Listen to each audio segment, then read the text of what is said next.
Halo teman-teman, kembali lagi di channel YouTube Smart Tutor. Hari ini kita akan belajar cara mengerjakan dan beberapa contoh soal tentang kecukupan data tes bakat skolastik LPDP. Sebelumnya, apa itu tes kecukupan data? Tes kecukupan data yang terdiri dari soal-soal yang menyajikan suatu pernyataan atau pertanyaan utama yang diikuti oleh dua potongan informasi. Biasanya disebut pernyataan 1 dan pernyataan 2. Tugas teman-teman atau tugas kita adalah menentukan apakah informasi yang diberikan itu cukup untuk menjawab pertanyaannya secara pasti. Dengan pilihan jawaban biasanya sebagai berikut. A. Soal dapat dijawab dengan menggunakan informasi satu saja. B. Soal dapat dijawab dengan menggunakan informasi 2 saja. C. Soal dapat dijawab dengan menggunakan kedua informasi secara bersamaan. D. Soal dapat dijawab dengan menggunakan salah satu informasi, baik informasi 1 saja atau informasi 2 saja. E. Informasi 1 dan informasi 2 tidak cukup, masih memerlukan informasi lainnya. Jumlah soal kecukupan data pada tes bakat skolastik atau TBS LPDP biasanya terdiri sekitar 5-7 soal dari total soal 40 di bagian penalaran kuantitatif. Berikut ini adalah materi yang biasa diujikan dalam tes kecukupan data yang mencakup 1.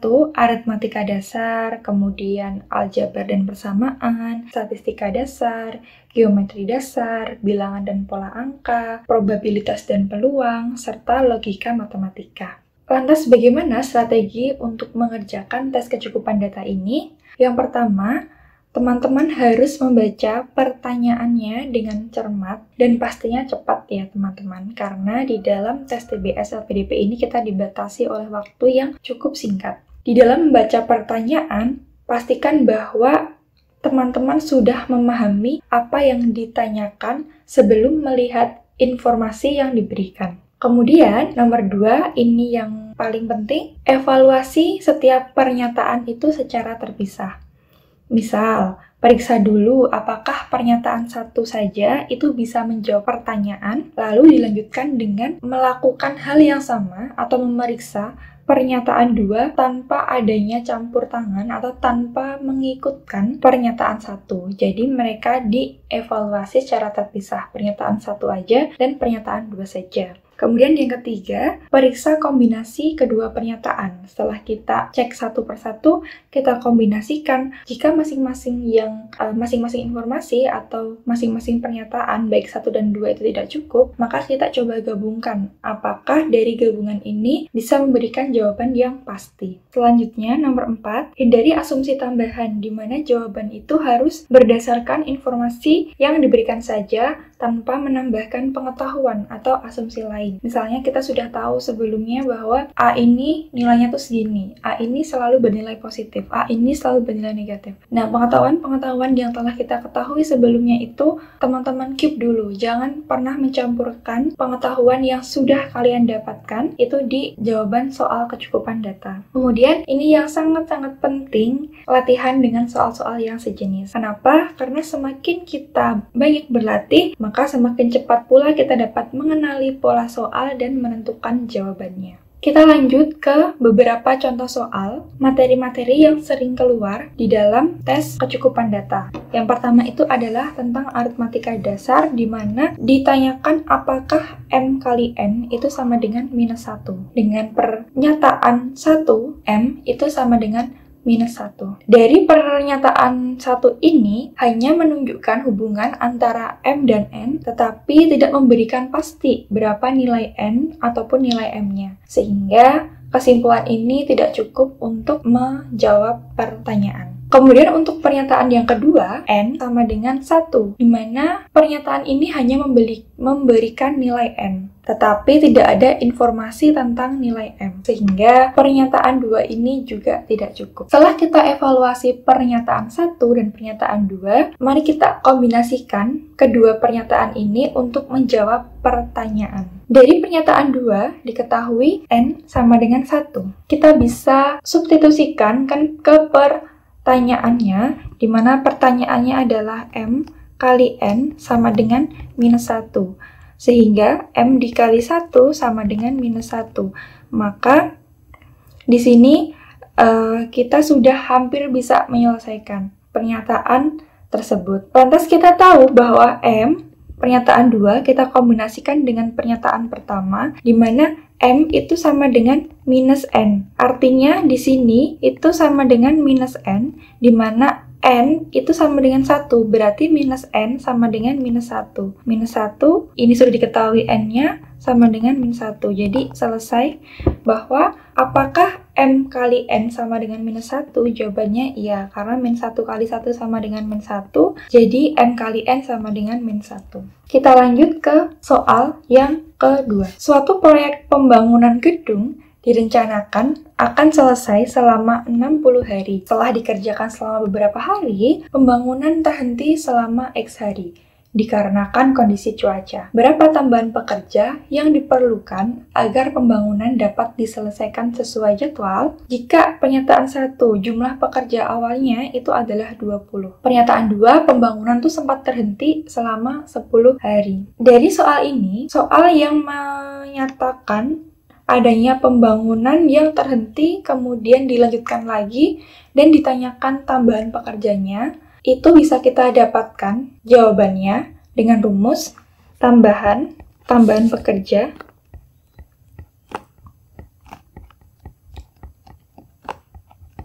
sama dengan waktu libur atau terhenti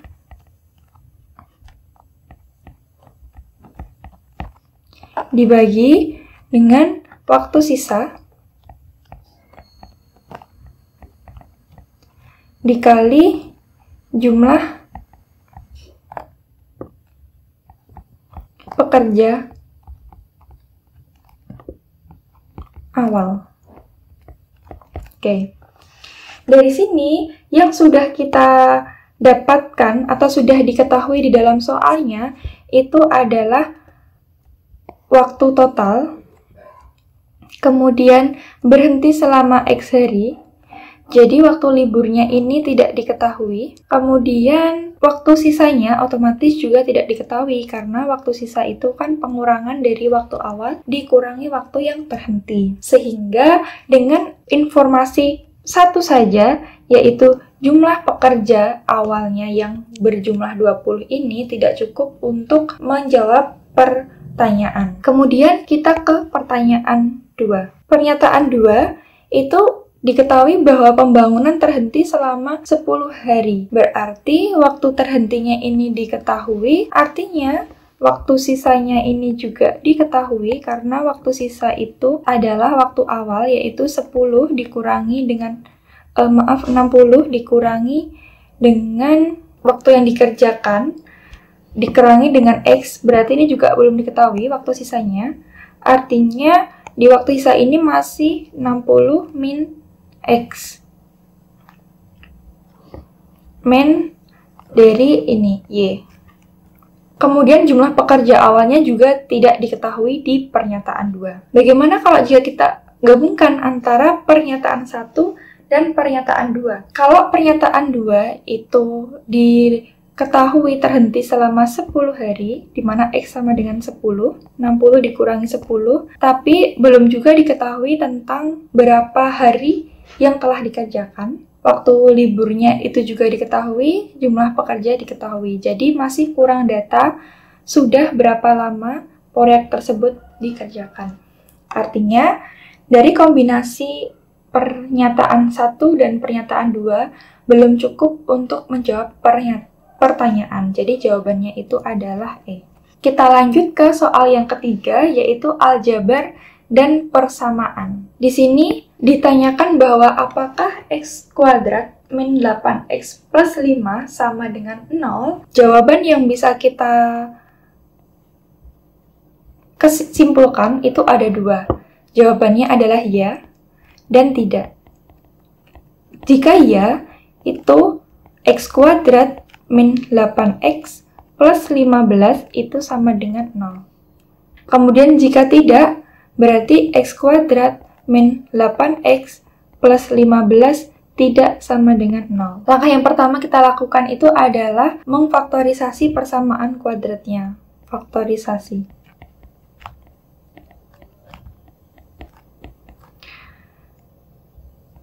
X kuadrat min 8x plus 15 itu sama dengan x min 3, x min 5. Nah, dari sini kita bisa tahu bahwa nilai faktorisasi dari pernyataan jika jawabannya ya, itu sama dengan x sama dengan 3 dan x sama dengan 5. Kemudian untuk yang jawabannya tidak, itu x tidak sama dengan 3 dan x tidak sama dengan 5.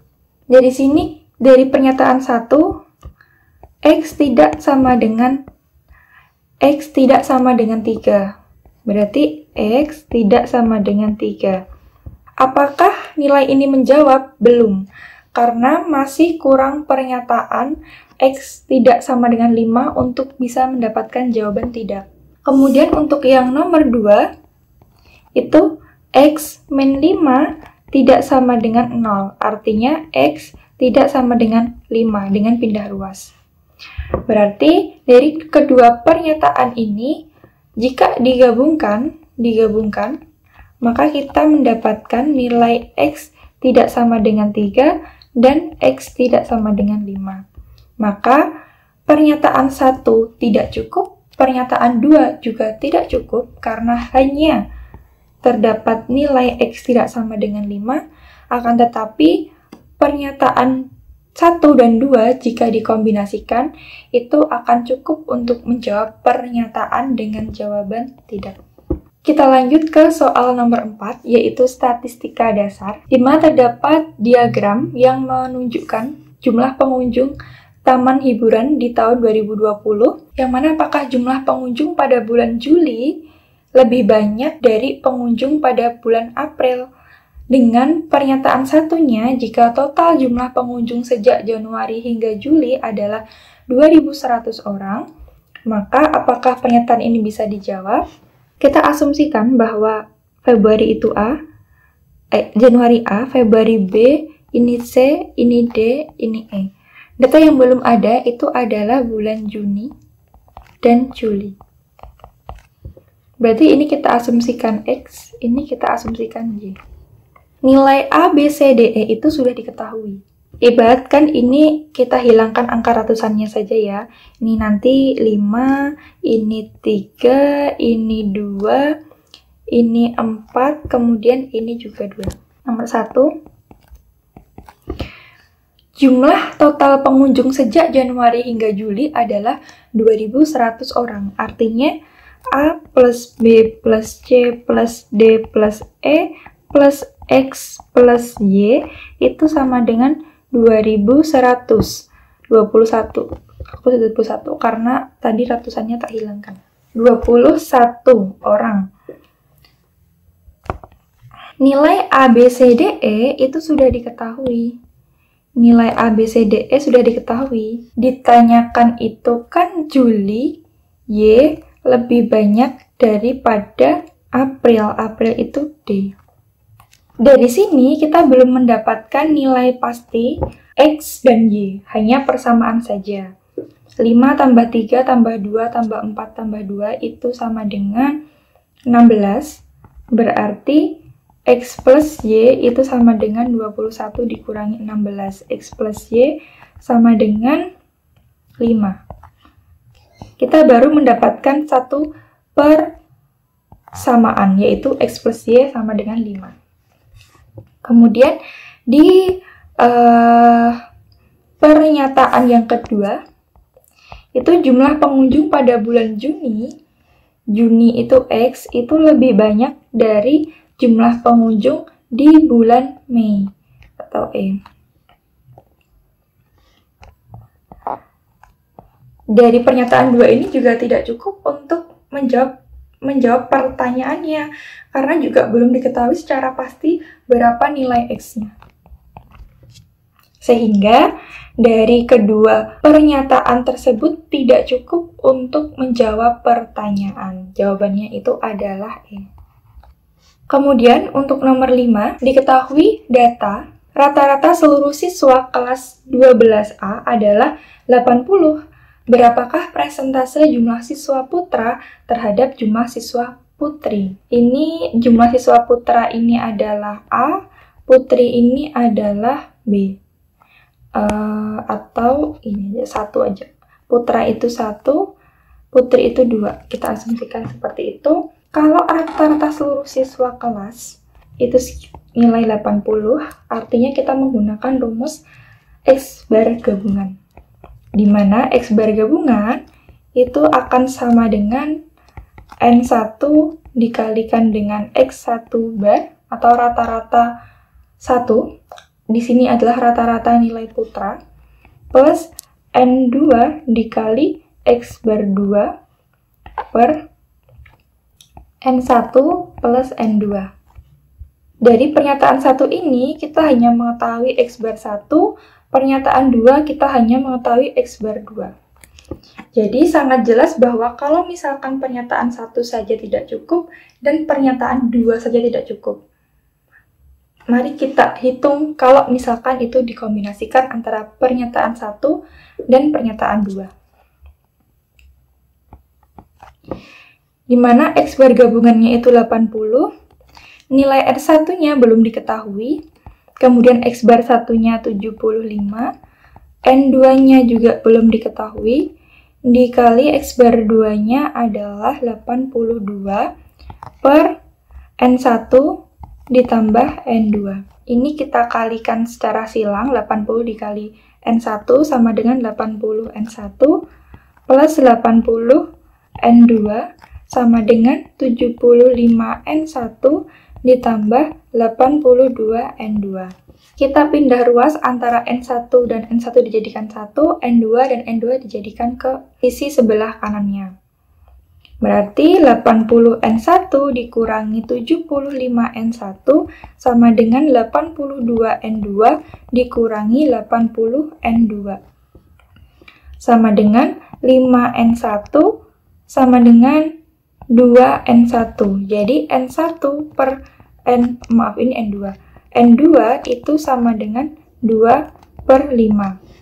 Dari sini, untuk menghitung persentase jumlah siswa putra, persentase putra per putri itu berapa persen? Berarti tinggal dikali 100%. Putranya itu adalah N1.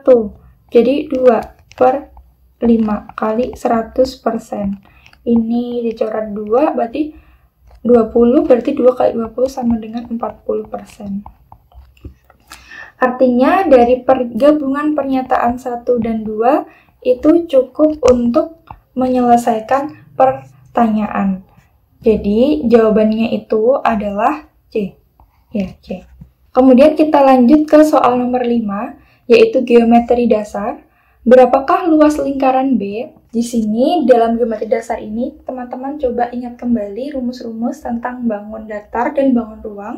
Di-review lagi rumus-rumusnya, baik itu rumus luas, keliling, maupun volume dari masing-masing bangun datar dan juga bangun ruang. Ditanya luas dari lingkaran, maka kita perlu tahu rumus luas dari lingkaran itu adalah pi R kuadrat, di mana untuk pernyataan 1 itu lingkaran B memiliki panjang jari-jari R sama dengan 5 cm. Maka luasnya itu pi R kuadrat atau pi R kuadrat itu 5 kuadrat. Jadi L-nya bisa diketahui 25 pi. Untuk pernyataan 2 diketahui bahwa keliling lingkarannya itu adalah 10 pi. 10 pi cm, ini juga cm kuadrat. 10 pi cm dengan rumus keliling lingkaran itu adalah 2 pi r. Di mana keliling lingkaran tadi diketahui 10 pi, ini 2 pi r, maka kita dapatkan bahwa r itu sama dengan 10 pi dibagi 2 pi. Maka r sama dengan 5. Sehingga dapat kita simpulkan bahwa pernyataan 1 saja cukup, pernyataan 2 saja cukup. Artinya, jawabannya itu adalah D, yaitu masing-masing pernyataan atau informasi 1 itu cukup untuk menjawab pertanyaan dan informasi 2 saja juga cukup untuk menjawab pernyataan. Kemudian kita ke geometri dasar lagi. Di dalam gambar segitiga, ditanya nilai Z. Kita baca dulu pernyataan 1. Pernyataan 1 itu adalah AC sama dengan BA. AC sama dengan BA. Berarti dia merupakan segitiga sama kaki, di mana untuk segitiga sama kaki, nilai sudut yang berseberangan itu nilainya sama, artinya x kuadrat sama dengan y kuadrat. Untuk sudut dari jumlah sudut segitiga itu adalah x plus x kuadrat plus y kuadrat plus y kuadrat itu sama dengan 180. Ini persamaan satunya yang sudah kita ketahui dari hanya melihat gambar. Dari pernyataan 1 ini, kita bisa mensubstitusikan dari persamaan utamanya dengan hasil x kuadrat plus y kuadrat ini sama dengan x, berarti x sudut dari x, kemudian y sama dengan 180. Maka 2x plus z itu sama dengan 180. Di sini belum diketahui nilai x-nya. Maka pernyataan 1 ini tidak cukup untuk menjawab pertanyaan. Kemudian kita beralih ke pernyataan 2, di mana x sama dengan 78. Kita bisa masukkan atau substitusikan ke persamaan umumnya, di mana persamaan umumnya itu x plus y sama dengan 180, di mana x 78 plus y itu sama dengan 180. Jadi, y plus y sama dengan 180 dikurangi 78. Di sini, nilai y belum diketahui juga secara pasti. Maka, kita coba untuk mengkombinasikan antara pernyataan 1 dan pernyataan 2. Dari pernyataan 1 kita dapatkan 2x plus y sama dengan 180. Kemudian dari pernyataan 2 kita dapatkan nilai x sama dengan 78. 2 kali 78 plus y sama dengan 180. Berarti kita bisa ketahui nilai z-nya 180 dikurangi 2 kali 78. Oke. Sehingga dari sini kita bisa simpulkan bahwa pernyataan 1 dan 2 cukup untuk menjawab pertanyaan. Jawabannya adalah C. Kemudian kita ke nomor 8, yaitu pola bilangan dan pola angka. Apakah n adalah bilangan prima? Maka kita perlu mengidentifikasi pernyataan 1 dulu. Pernyataan 1, n adalah bilangan ganjil lebih dari 1. Berarti n itu sama dengan 3, 5, 7, 9, 11, dan seterusnya. Dari pernyataan 1 ini, ada satu bukan bilangan prima. Artinya, apakah n adalah bilangan prima? Belum bisa ditentukan, karena ini bilangan prima, sedangkan angka 9 itu bukan bilangan prima. Kita ke pernyataan yang kedua, yaitu nilai n itu kurang dari 10. Berarti nilai N-nya itu sama dengan 1, 2, 3, 4, 5, 6, 7, 8, 9. Sudah. Kalau ditanya apakah N kurang dari 10 itu bilangan prima? Tentu bukan. Karena yang bilangan prima itu hanyalah 2, 3, 5, 7. Ini bilangan prima. Sedangkan lainnya bukan bilangan prima. Mari kita coba gabungkan antara pernyataan 1 dan pernyataan 2. Kalau digabungkan gini, berarti kita hanya akan melihat nilai yang sama, di mana N itu sama dengan nilai yang sama itu adalah 3, 5, 7, 9. Kita coba baca lagi pertanyaannya. Apakah N itu bilangan prima dari sini? Bukan, karena 9 itu juga bukan bilangan prima kan? Berarti ini pernyataan 1 atau informasi 1 dan informasi 2 itu tetap tidak cukup untuk menjawab pertanyaan. Jadi jawabannya adalah E. Kemudian kita ke nomor 9. Tentang probabilitas dan peluang. Dalam sebuah kotak terdapat bola merah, dan juga bola biru. Berapa peluang yang mengambil bola merah? Kita coba tuliskan dulu rumusnya. Rumus dari peluang terambilnya bola merah. Di mana rumusnya adalah peluang merah atau peluang terambilnya bola merah itu sama dengan jumlah bola merah per total bolanya. Pernyataan 1, di sebuah kotak itu bola merahnya ada 5 dan 7 bola biru, berarti totalnya itu sama dengan 5 plus 7 sama dengan 12.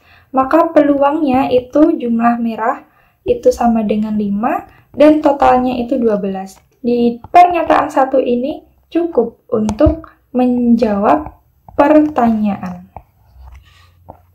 Kita coba, setelah kayak gini, kita coba menghitung juga informasi keduanya. Dengan informasi total bola itu adalah 12, total 12. Sedangkan peluang rumusnya adalah jumlah merah per total. Nah, di sini dia tidak memberikan informasi tentang berapa jumlah bola merahnya. Sehingga pernyataan 2 itu tidak cukup. Maka yang cukup adalah pernyataan 1 saja. Artinya jawabannya adalah A. Kita ke soal yang 10 tentang logika matematika, di mana A itu lebih besar dari B dengan pernyataan 1 atau informasi satunya itu adalah A kuadrat lebih besar dari B kuadrat. Pernyataan umumnya ini A lebih besar dari B, kita lingkarin. Kemudian pernyataan 1 itu A kuadrat lebih besar dari B kuadrat. Kita perlu ingat bahwa nilai A kuadrat, nilai A dikuadratkan itu sama dengan A kuadrat, tapi juga nilai minus A kuadrat itu sama dengan A kuadrat.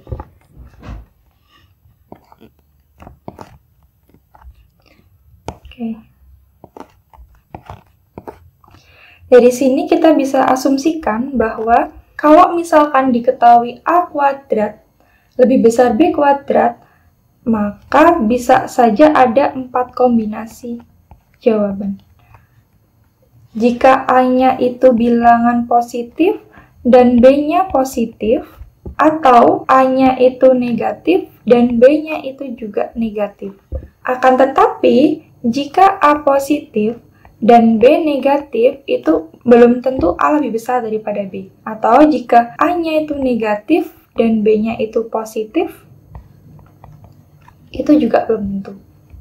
Kalau ini, A lebih besar dari B, misalkan 3 kuadrat lebih besar dari 2 kuadrat. A lebih besar dari B. Pernyataannya cocok. Kalau misalkan yang ini, minus 3 kuadrat lebih besar dari minus 2 kuadrat A lebih besar, apakah A lebih besar dari B? Enggak, karena minus 3 itu kurang dari minus 2. Jadi pernyataan ini salah. Kalau misalkan A-nya itu positif, atau 3 kuadrat lebih besar dari min B atau min 2 kuadrat, maka A lebih besar dari B. Ini juga benar. Tapi kalau ini, jika min A-nya itu negatif, lebih besar dari positif, min 3 itu apakah lebih besar dari 2?